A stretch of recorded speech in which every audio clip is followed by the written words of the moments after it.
As easy as it might sound, being kind to ourselves can be difficult, especially when we are facing disabilities that may hinder our ability to pursue our goals. This week, we will focus on changing our mindsets so that we can accomplish any goal we set our minds to. We'll get into it after I hit this music. Joining me this week is Tony Jacobsen. He is an author, a fitness coach, and a motivational speaker. Tony, thank you so much for coming on today. Yes. Hello, Tim. Hello, listeners and viewers. I'm so pleased to be here with you today. So, Tony, I was excited when I got you as a guest because you have a really interesting story. Your first days at elementary school, you had to be in a wheelchair due to disability. And then as you got older, you move on to crutches to walking. And today I want to talk about, kids who get bullied, parents who get bullied. We have that negative mindset. Well, we should say we have it. It tends to creep up on us. Like, I'm no good. I can't do this. I can't do that.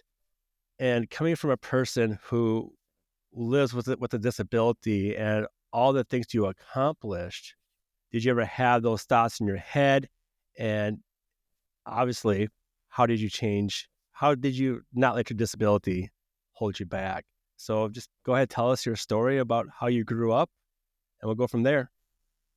Yeah. Well, it started way back in the summer of 1971. We won't go that far back, but yes, like Tim mentioned, I have a disability. It's called Osteogenesis Imperfecta. It's easily known as OI. We'll just call it that for ease sake. But basically, it's Brittle Bones Disease. And so I started life basically very immobile and with a lot of fractures. So I used a wheelchair throughout my childhood. And later on in my teens, I was able to move up to crutches because with my OI, I have type 1. And so I was able to get stronger and move on to crutches as I got into my later teens. And then for me, I actually started to walk for the first time when I was 24 years old. So my early 20s. Wow. And so that was a really big achievement at that time. And so, just staying on this topic of my childhood and having to deal with, using a wheelchair, using crutches, it was very much a challenge. I faced bullying all the time. In fact, there's some distinct moments that I remember being bullied specifically. But even in my adulthood, I think back to those times of being in a chair and using crutches. And I was bullied just, what's the best way to describe it? Maybe not intentionally or purposefully, but I was bullied kind of like unintentionally maybe by a lot of Okay. people that I didn't really realize until my adulthood. Because when it came to doing things in my adulthood, when all of those thoughts came rushing back of, am I good enough? Should I be here? Are they judging me? Can I do this? Even like physically, I would have those thoughts come up. Things would rush back into my memories from my childhood and from my early adulthood years that I never thought were quote unquote bullying, but they were. So it was a What lot of was going discovery. on? What was the unintentional bullying? I think a lot of it was somewhere people would make offhanded comments. Okay. That was a big thing where, it was a lot of, I grew up around, a lot of my friends, a lot of my guy friends, we would joke around with each other and stuff. But I think there were times that things would cross the line and I wouldn't say anything. And I would get an emotional response from it, but I wouldn't do anything about it. So I feel like those were the unintentional bullying moments that I Yeah. didn't realize were bullying moments, right? Yeah. So if you would have said something, you think that would have stopped it? If you said, hey, this hurts my feelings? Yeah, I think that probably some of it maybe because it depends on who you're talking to. Okay. I think that some of my more rational friends and some of my true friends who could understand and maybe as kids, it's hard to understand our emotions and understand, especially not only our own emotions, but what another kid is feeling, right? So I'm sure that there are some of those friends or people in my life that I could have said something and maybe they would have understood and maybe changed the way they said things or changed the way they approached me. But I'm sure there's a ton of them that would never understand. I faced that in my adulthood, right? Where Yeah. my young adulthood, I would say things to people and they just wouldn't change or wouldn't even understand what I was saying. So I think that saying something is important. It takes confidence though. And that's something that I didn't have any really strong role models in my life to teach me confidence. We didn't have the internet, right? So I wasn't able to see the amount of, because now it's easier for anybody to really get their message out about, having confidence and how to deal with disability and growing up with a disability. Back when I was a kid, we didn't have any of that access. So in real life, I just didn't have any strong role models for that. So I grew up with a lot of, self-confidence where I was just not confident with who I was and my disability and all of that. Now, were you confined 100% of the time to a wheelchair when you were younger, or were you able to get up and move? Yeah, I was not confined to it. I didn't have to use it. I used it primarily to get around, but I could stand up on my feet for small periods of time. I was mobile with like walkers and crutches a little bit during those years, but during those years, I mostly was broken. I usually had a Yeah, broken leg like all the time. I mean, I would break man. and heal from it. And then 6 months later, I'd break something, or 2 months, 3 months later, I'd break something again. So there was very little time, but I did go back and forth. How did being in a wheelchair, how did you feel like you were getting treated differently than the other kids that probably made you stand out? Or did you experience any like that special treatment? I guess I don't know if that's the right word to say, but Yeah, I think it is. Definitely, when I was in elementary school, I went to a school that was specifically for children with disabilities. okay. So it was a little easier to fit in, right? Because we all had kind of something going on. So it was easier during those years. We just kind of dealt with the regular trying to fit in stuff, not having to deal with the disability. But then when I went to quote unquote a regular school, normal school, the first school I went to, I was literally the only kid in a wheelchair that would use a chair. And that was crazy for me. That was like a crazy moment because I just didn't understand how to navigate that. How old were So you? that's when I was, gosh, I want to say seventh grade. Okay. Junior high, so about 13, 12, 13 years Yeah, old. yeah, 12 or 13. And so, pivotal years. And I was struggling. I was really struggling during those years to find my identity, figure out who I was. And I immediately kind of went to do my best to deny my disability and to really not make it a part of me, like, oh, I'm not disabled. I don't have a disability. I don't, I went kind of that route. And that stuck with me like through my early adulthood too. So that was my, I guess, defense mechanism to try and Yeah. combat any of the negativity that would come from people's views of my disability. So growing up in a wheelchair, did people offer you like a lot of assistance where you're like, hey, I can do this on my own. I don't need that help. Did you experience a lot of that? Did it make you feel uncomfortable, or did you ever get annoyed from that type of stuff? Yeah, I would say it was about 50-50 for me. Okay. Um, you know, everyone will always be helpful. Um, it's hard. I don't think it's difficult to talk about it, but it's hard to remember those times when I would feel annoyed because now I understand as an adult that people are just trying to help. Yep. And I firmly believe that it's good to receive help. But back then, there were 50-50. I would say sometimes I would say, oh, I got it. And sometimes I would just receive the help. But initially, though, when I would say I got it, it was more from a sense of I really do have it. Like I don't need help right now. I've got it okay, and I can do this task.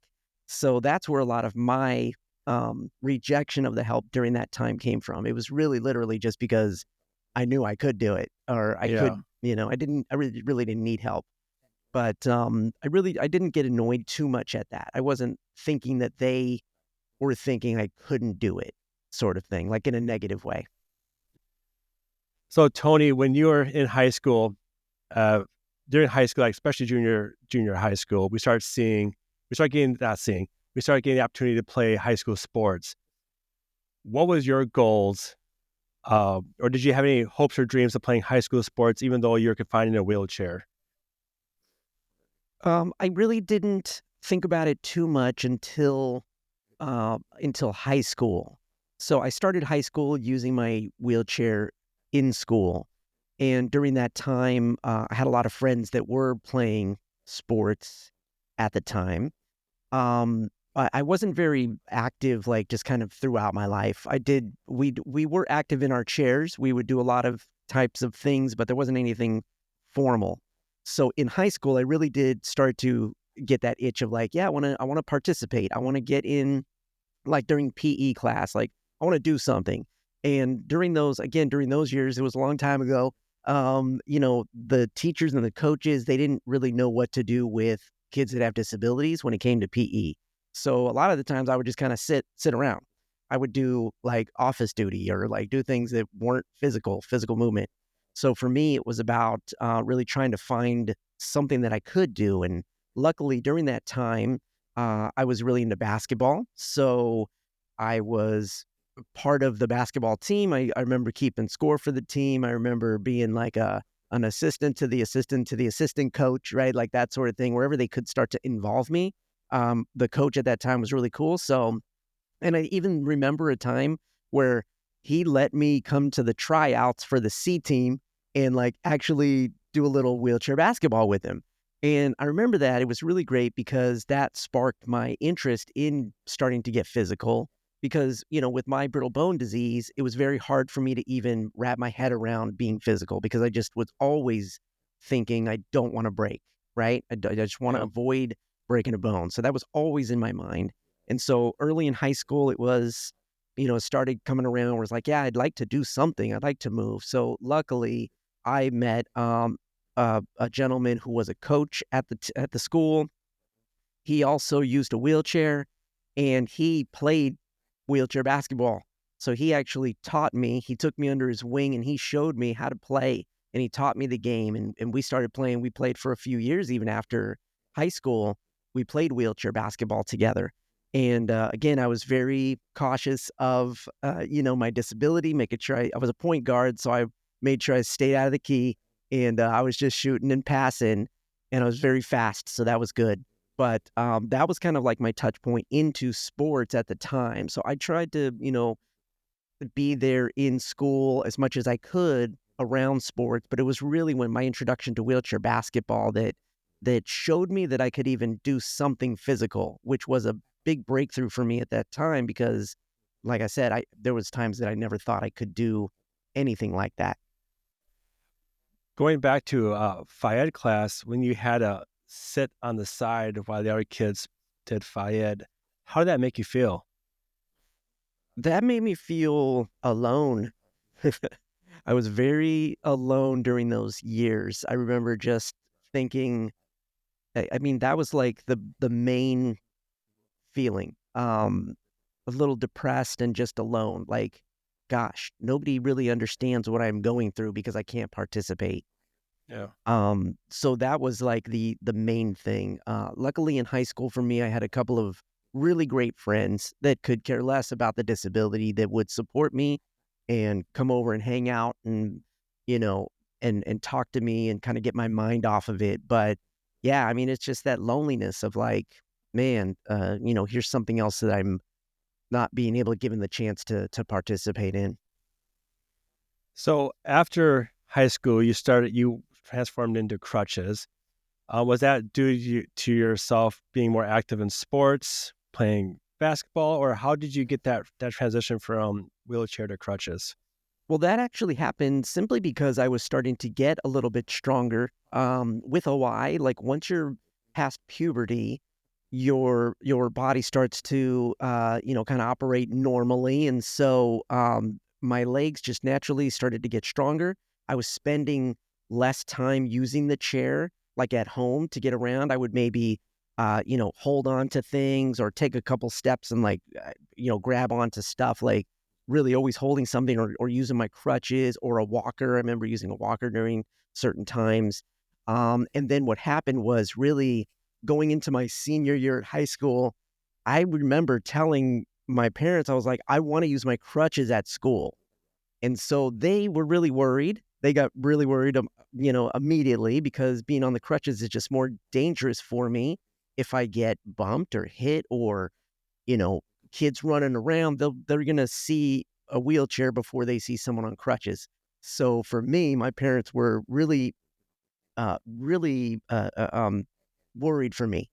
But for me, I was like, it was almost like a sense of, let me do this because I want to prove to myself, and I want to just be on crutches at school. I don't want to be the only kid in high school that's using a wheelchair. Because at that time I was, even Yeah. in my high school. And so that's kind of the big push that got me to start using the crutches more. So it turned into full time, because then I started walking at school using my crutches. And then the only time I would then use the chair was anytime I got injured, because I still got injured and still Yep. had fractures. And then when I went to go play basketball, that's the only other time I would actually get into the chair and use it. So that was the push to have me get onto crutches. So, what grade were you in when you went to the crutches? That was my senior year, 12th grade. Okay, so six. Yeah.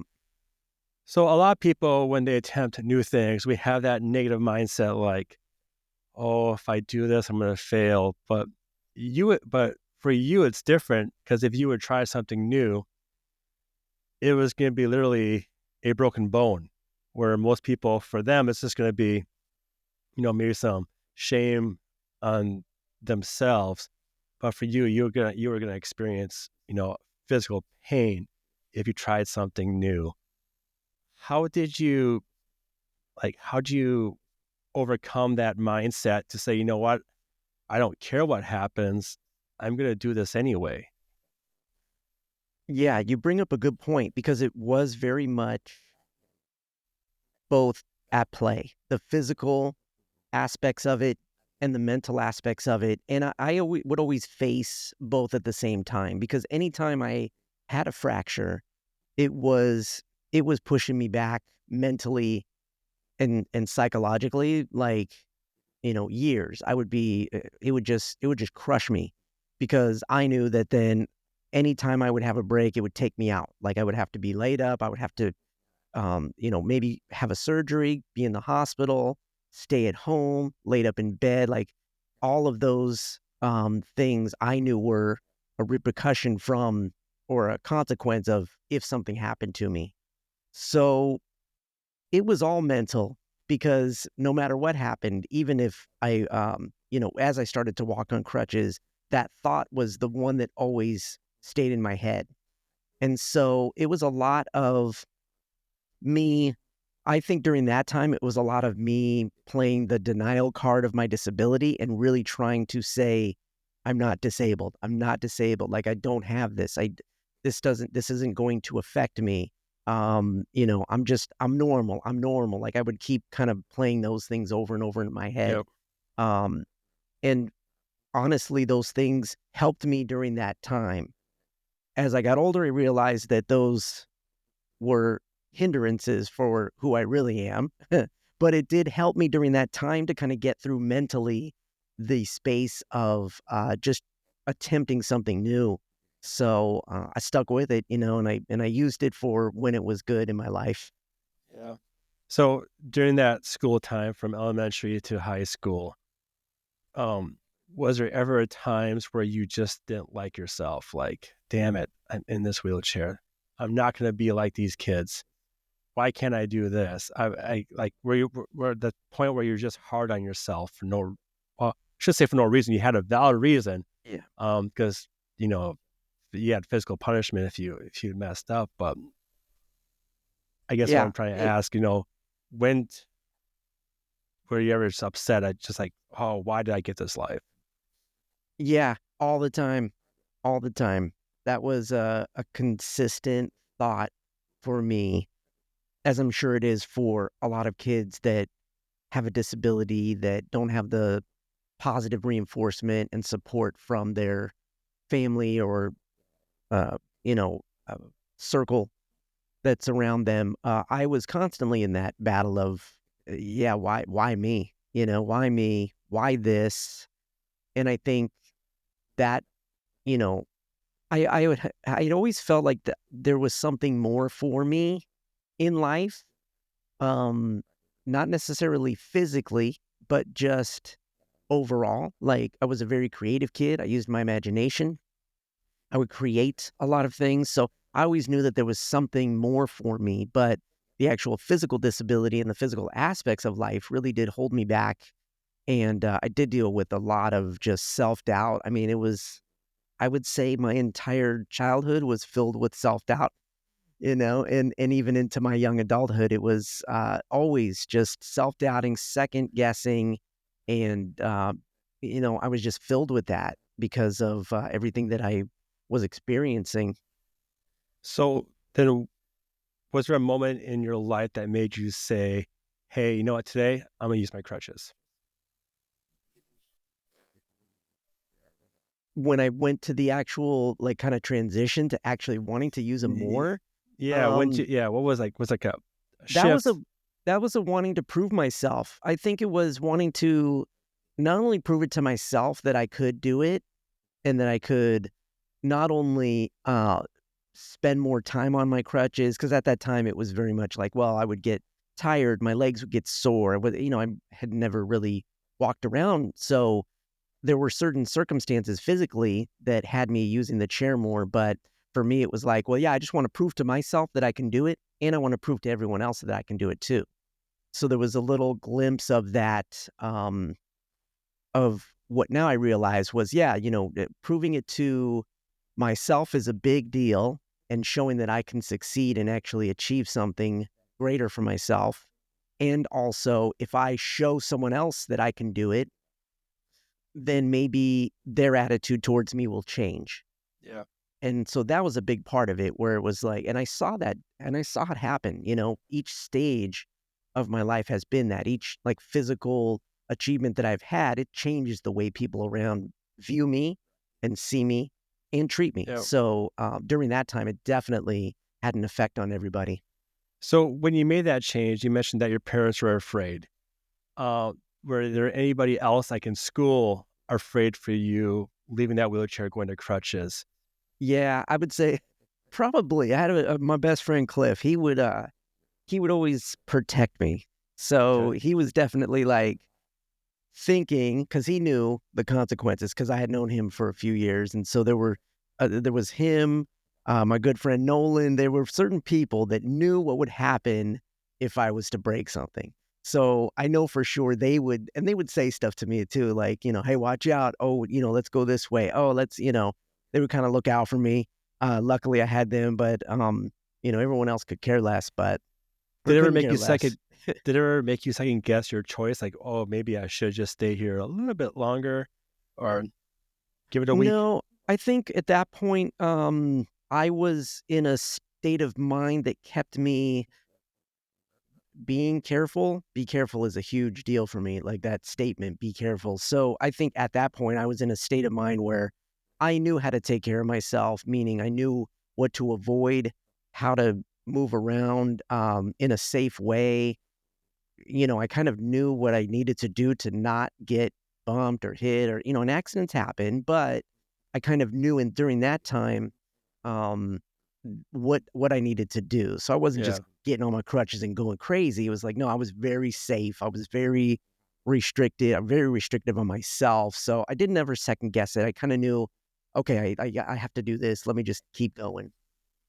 So when people are, they set a goal, but they're afraid to pursue it because they are being careful, which can hold them back as well.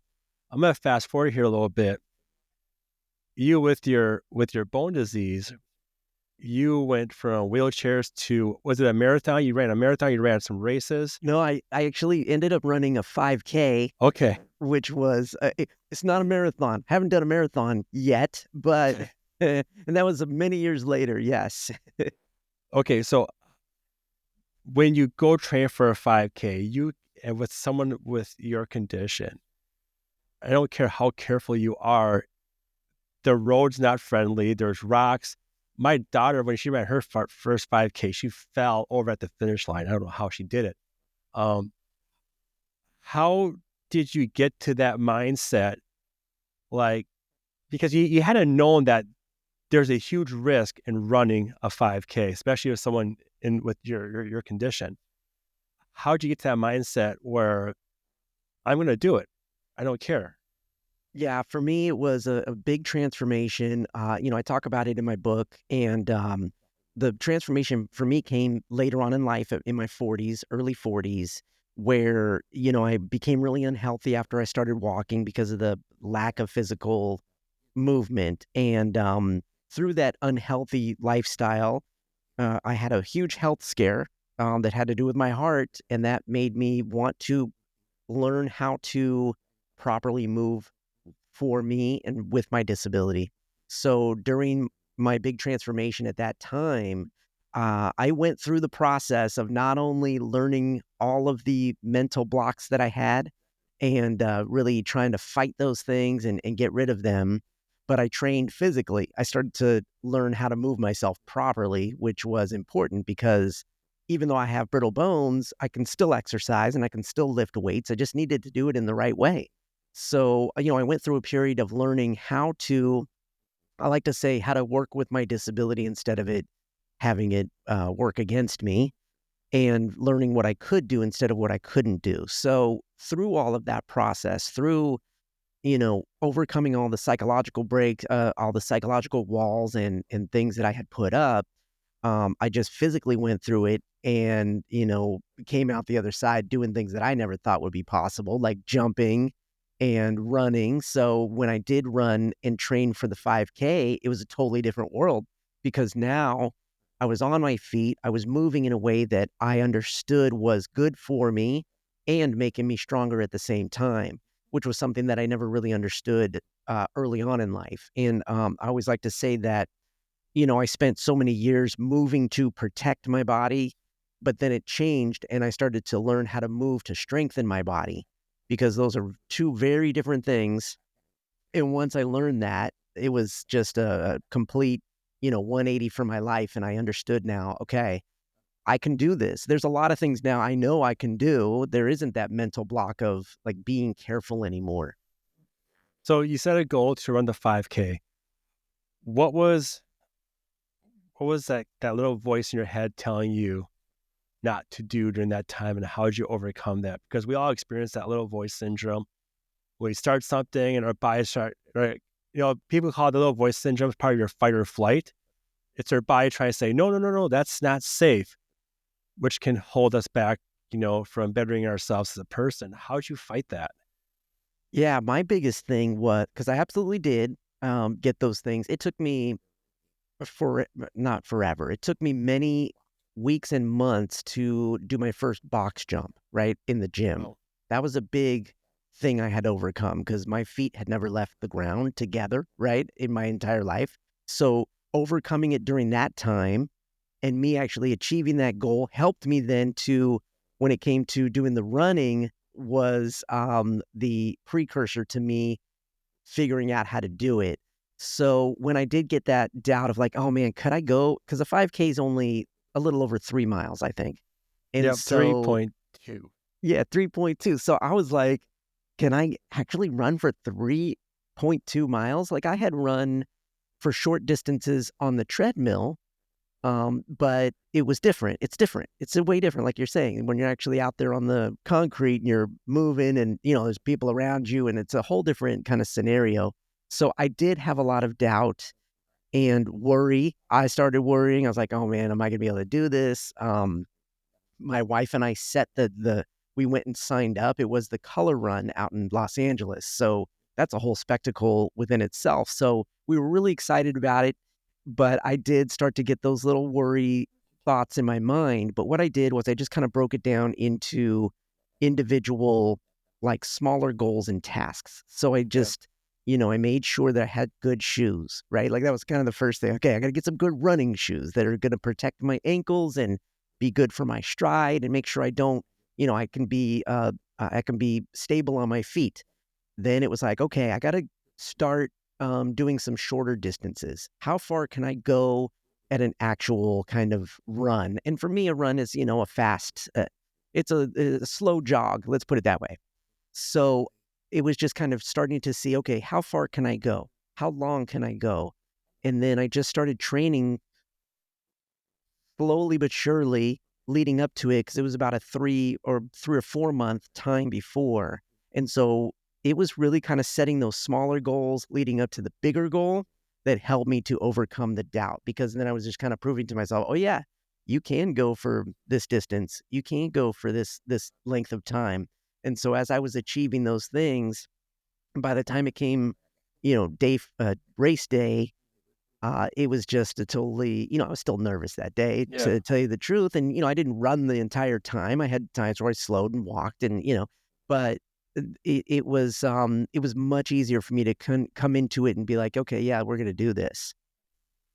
So now what you do for a career, you are an adaptive fitness coach.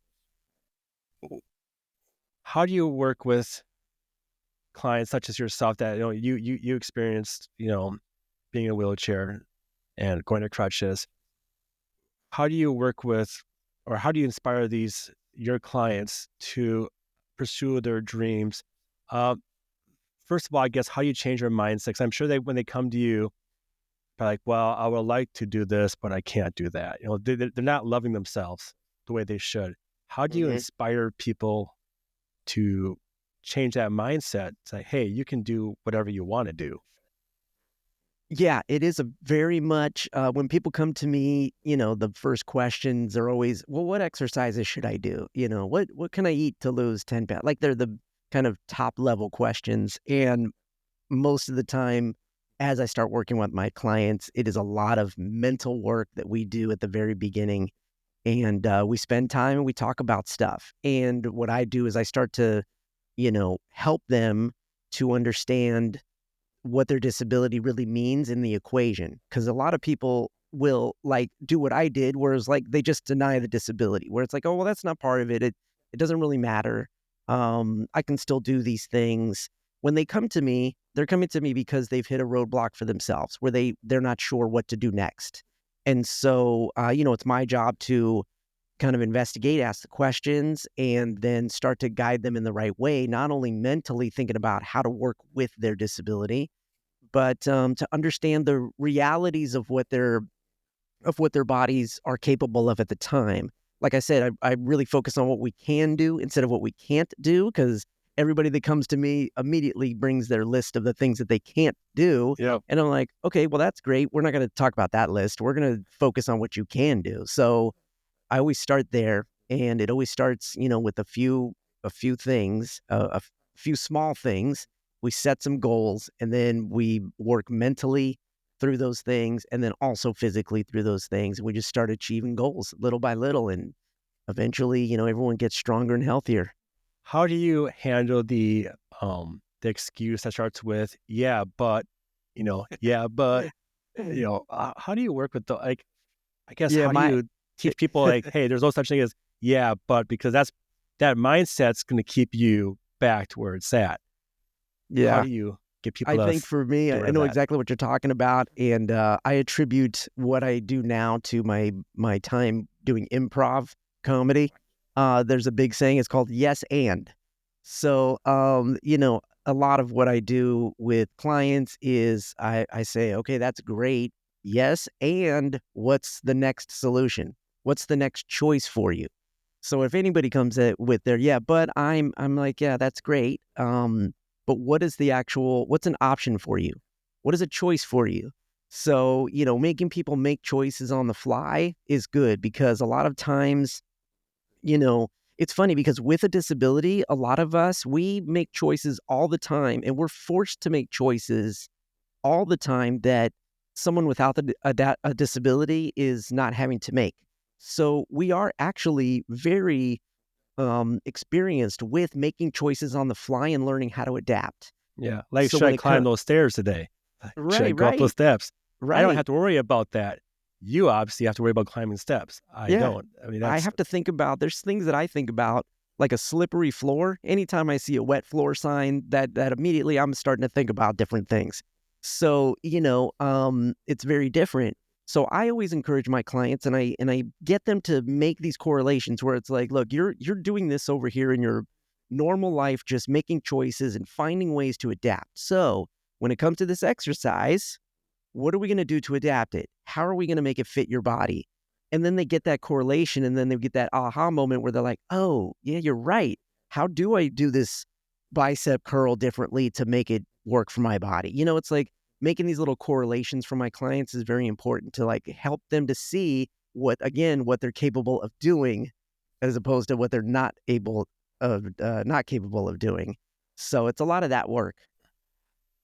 do you get people who get frustrated, like, okay, I've been training for a month. I'm not seeing any results yet. How do you handle that mindset? Yeah. I mean, that's normal for anybody. That's normal for anybody, disability or not. So, but for someone with a disability, I think there's that added layer of disappointment that can come into play because, again, just with a disability and depending on what your situation is, there's a lot of disappointments in life where you're not able to do something, where you are restricted, where you are not given access, etc. And so when we're talking about something specific when it comes to fitness and, either maybe dropping some weight or getting stronger, trying to, increase weight with certain exercises. Again, I just remind my clients of the things that they currently do in life. And I say, with this, it's kind of the same thing. You can't be disappointed because it's just going to take a little bit more work. And so again, it's making that connection to just normal things that kind of happen in life and showing them, it's going to take consistency. It's going to take accountability. You got to do the work. You can't just, think that you're going to start and then stop and then you're going to have results. So a lot of it is just basic coaching as far as fitness coaching and saying, Yeah. showing people, well, you have to eat right. You're not going to just exercise. You got to eat right. But then the added layer of having a disability can bring about some quick disappointments where I have Yeah. to really be careful and really say, hey, I understand it's disappointing, but it's all good because there's a way to get through this. And so, it's just guiding them through that process. I guess a lot of it, you also have to kind of do your own investigating, like, well, how do you feel now compared to 1 month ago? Can you move a little bit better? Um, does your does your brain think clearly? Yeah, less brain fog. I Yeah. guess you kind of have to ask a lot of those questions to really show these people, yeah, this is working.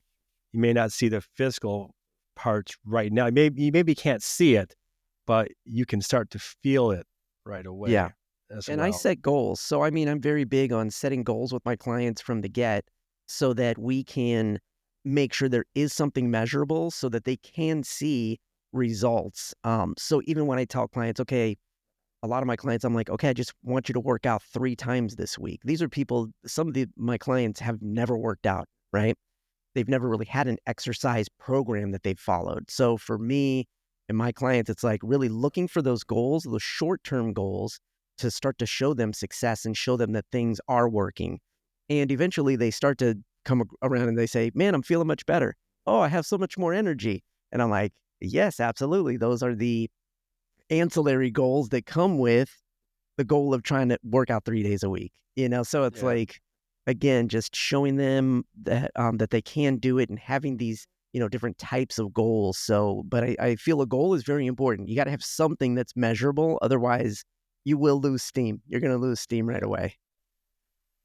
So before we end here, I want to talk about like the mental disability, which could be depression, just negative thoughts, that damn little voice syndrome.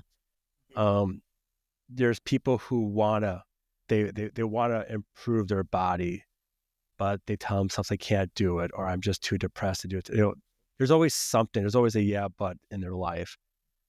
What's your advice for those people to shut that off and just go do it?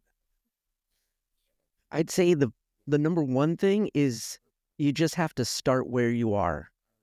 Because a lot of folks will, have that doubt. And I think that doubt comes from a lot of different things. So it's, they're not ready. They've never done this. They don't know how to do it. Like all these little questions that come up. And I think you just have to start. You just have to do, you have to do an action. You have to be in action towards whatever that thing is you want to do. So whatever it is, if you're like, I want to start to exercise, well, you have to do an action towards that. So whether that's doing some research on exercise, talking to your friends about exercise, looking for people that you might know in your family or in your circle of friends that actually does exercise, and maybe asking them some questions.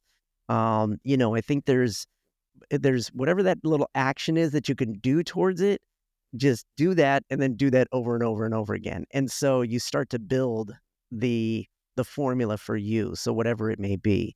But to get through that doubt, like, it really does take action. You can't just sit in the thoughts of it. You can't just continuously sit there and say, well, when I get this, then I'm going to start that. You can't do that. You have to just start right now and take that first step.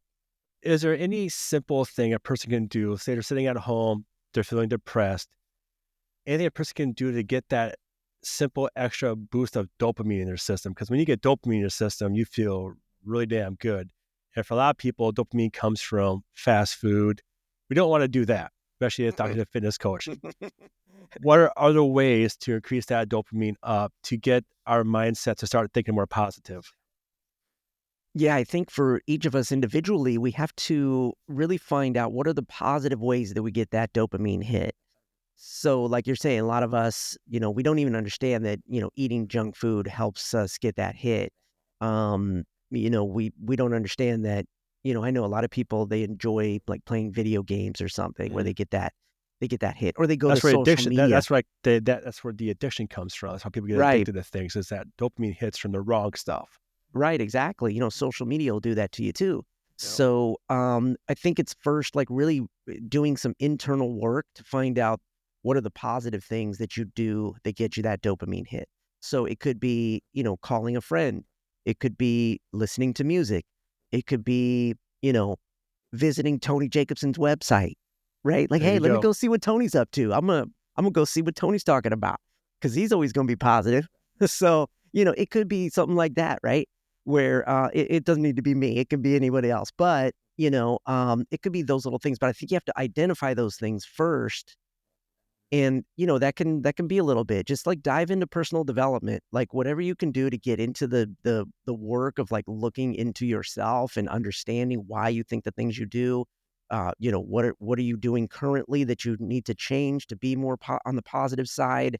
That's a big thing, just understanding that there's work that needs to be done internally to get you out of that depression, to say, yeah, I got to find things that are really positive that help me to get out of this negativity.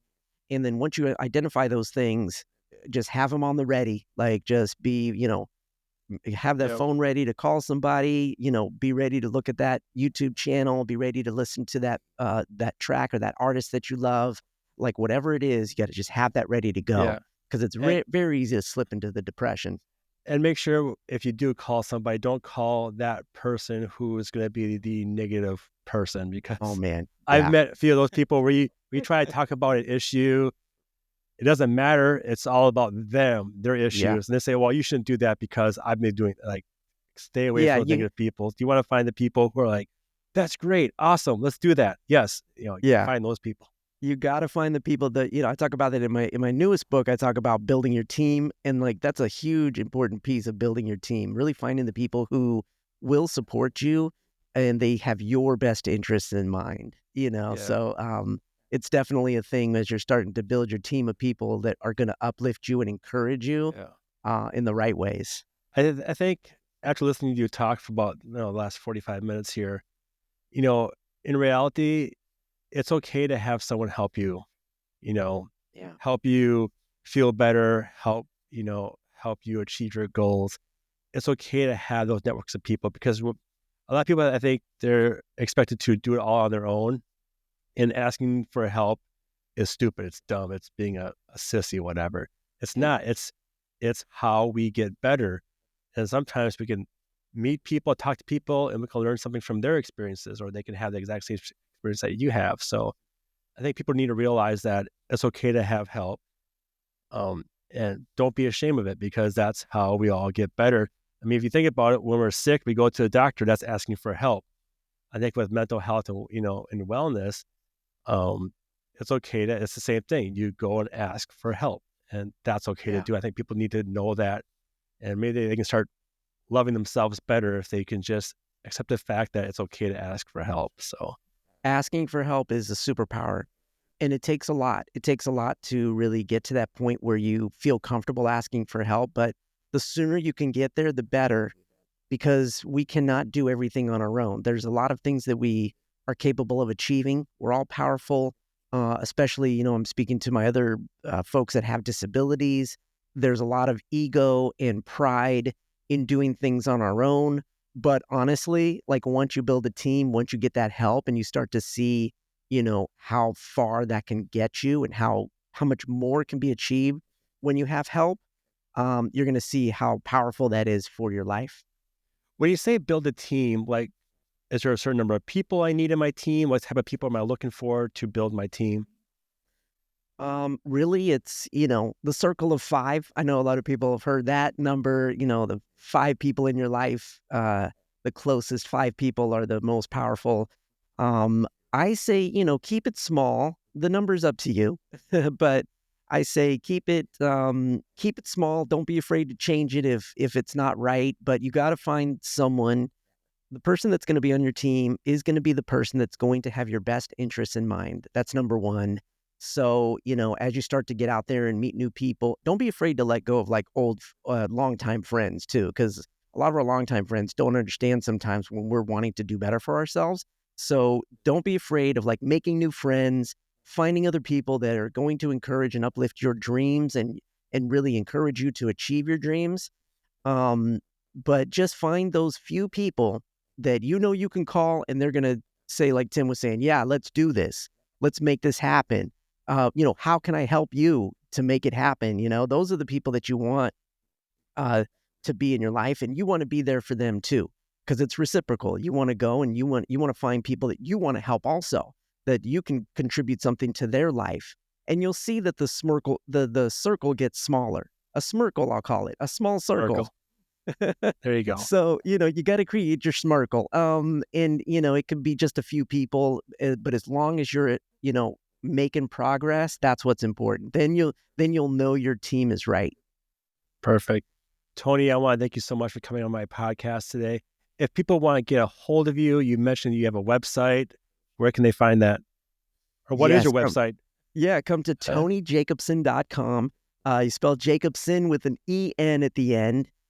You can always go to alwaysunbreakable.com as well, but go to TonyJacobsen.com and you'll find everything I got going on there. You can grab copies of my books. You can check out all my coaching programs and just see everything that is in the world of Unbreakable. I invite you to come and let's get healthy and let's be unbreakable together. Perfect, Tony. Tony, I want to thank you again for coming on today. Thank you so much for having me.